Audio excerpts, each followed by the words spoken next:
Hello सभी को, कैसे हैं आप सभी। सभी ठीक होंगे और अच्छी पढ़ाई चल रही होगी। सभी को मेरा इंतज़ार होगा कि दीदी ने पेपर दिया कि नहीं दिया है। तो कल मैं पेपर देने गई थी।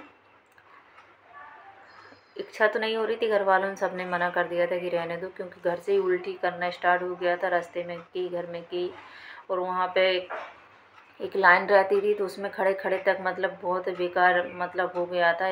मतलब कुल मिला के स्टेमिना लो हो गया था। फिर बीच में ऐसा लग रहा था कि पेपर देने सेंटर के अंदर जाऊँ कि नहीं जाऊँ। फिर भी मैंने कोशिश की और मैं अंदर चली गई थी। मतलब जितने अच्छे से पढ़ना चाहिए उतने अच्छे से तो मैंने कुछ नहीं किया था। जनवरी से बिल्कुल भी नहीं पढ़ा था और फिर भी मैं चली गई थी। पर मैं आपको बता दूं कि देखो मेरे नंबर ना 145 आए हैं। ज़्यादा कुछ नहीं आया, क्योंकि क्वेश्चन देखो जब मैं दे रही थी ना, तो ऐसे नहीं थे कि छोटे थे और आप आंसर दे देंगे। कि जैसे किसी का पूछा कि विटामिन डी का रासायनिक नाम क्या है, तो ऐसा कुछ नहीं था। मतलब लेंदी क्वेश्चन थे। जैसे जैसे आप बाल विकास का पढ़ रहे हैं तो उसमें आंगनवाड़ी के जैसे क्वेश्चन आ रहे हैं, तो क्वेश्चन भी बहुत बड़ा रहेगा, उसके 4 ऑप्शन भी बहुत बड़े रहेंगे। और मैं इतनी वीक हो गई थी कि मतलब इच्छा नहीं हो रही थी कि क्वेश्चन को मैं आगे तक पढ़ सकूं। मतलब बस थोड़ा हल्का एक बार ही रीडिंग कर रही थी और जल्दी से टिक कर रही थी। इतनी कैपेसिटी नहीं थी कि इनको 2 बार रीड करूं और फिर क्लिक कर देती हूँ। फिर भी जैसे तैसे मैंने उसको कंप्लीट कर लिया था। अ, सभी लोग बोल रहे हैं थोड़ा टफ आ रहा है, शायद थोड़ा होने लगा होगा टफ, क्योंकि मैंने पहले वाले रिव्यू भी नहीं देखे थे और ना ही ये कुछ था। तो हो रहा होगा, लेवल थोड़ा बढ़ेगा। फरवरी तो क्या, सॉरी, अप्रैल तक तो लेवल बढ़ जाएगा। अभी भी हल्का हल्का बढ़ रहा है। तो इसमें मैं आपको बता देती हूँ कि क्वेश्चन कैसे क्या थे। तो इसमें जो विटामिन, सॉरी, न्यूट्रिशन से मतलब कुछ विटामिन, जैसे कि विटामिन डी, सनसाइन किसको बोलते हैं, कौन सा विटामिन है, तो विटामिन डी है। रिएक्टर से कुछ क्वेश्चन आए थे, और प्लेसेंटा से 2 क्वेश्चन आए थे, और एनीमिया के क्वेश्चन आए थे। वैक्सीन से क्वेश्चन आए थे, MR2 कब दिया जाता है, और रूबेला से क्वेश्चन आया था। मतलब कुछ लिख पाई थी मैं, मतलब इतनी याद भी नहीं थी, क्योंकि मैं क्या बताऊं कि कैसी स्थिति थी मेरी। ये क्वेश्चन आए थे, और दहेज प्रथा से थे, और पोक्सो एक्ट से थे। कुल मिला के 8 से 10 क्वेश्चन अपना अधिनियम से थे, और अपना मैथ से थे, से अनुपात था, परसेंटेज था, समय और कार्य था। इतने क्वेश्चन इसमें से थे। कुछ थे मतलब थोड़ा दिमाग में नहीं आ रहा है। रीजनिंग से अपना ब्लड रिलेशन था, और सिटिंग अरेंजमेंट था कि जैसे ये अगर चौथे नंबर पे है तो उसका नीचे से कौन सा नंबर होगा, इस टाइप के क्वेश्चन थे। और अपना इस प्रकार के क्वेश्चन थे, जैसे अगर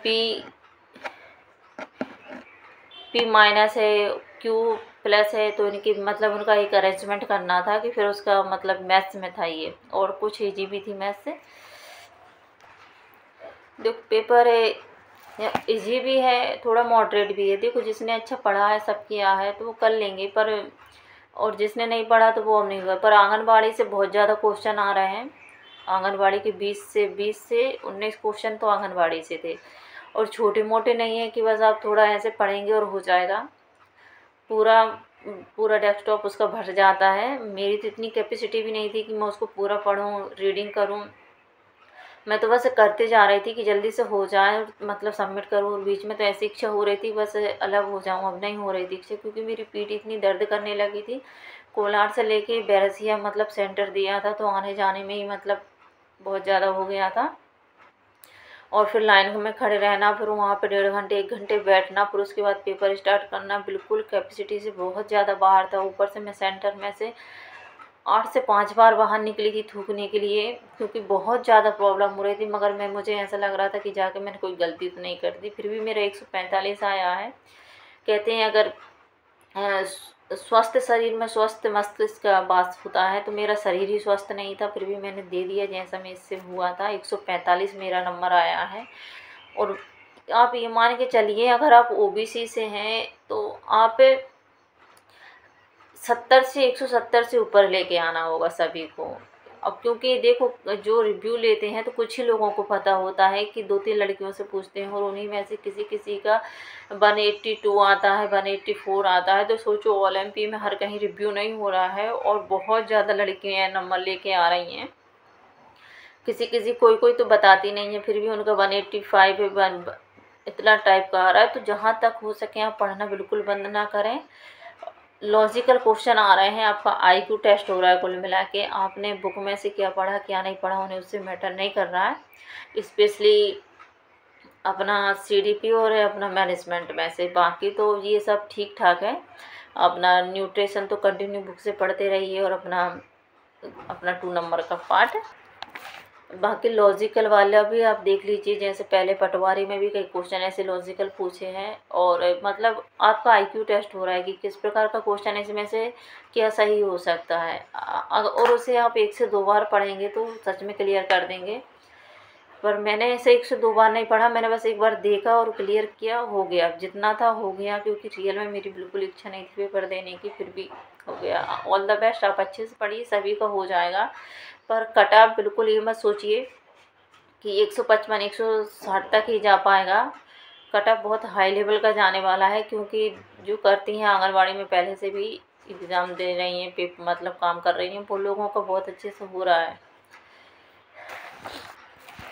और वो 2 तरह से एग्ज़ाम दे रही हैं, एक आंगनबाड़ी के बेस पे भी दे रही हैं और खुली भर्ती के बेस पे भी दे रही हैं। अगर उनका आंगनबाड़ी में अच्छा नंबर नहीं आया तो उनने 2 फॉर्म फिल किए हैं कि अगर आंगनबाड़ी में अच्छा नंबर नहीं आया तो खुली भर्ती में भी उनने फॉर्म डाला है। तो वो मतलब इस प्रकार से अपना काम कर रही हैं। तो जहाँ तक आप हो सके लॉजिकल चीज़ें सोचिए, जब उसकी प्रैक्टिस करिए और बात कंटिन्यू अपना पढ़ते रहिए, बस छोड़ना नहीं है जब तक कि एग्ज़ाम नहीं हो जा रहा है। आप जितना पढ़ रहे हैं उतना पढ़िए। ऑल द बेस्ट है, जैसा भी कुछ है, ठीक है। अच्छा।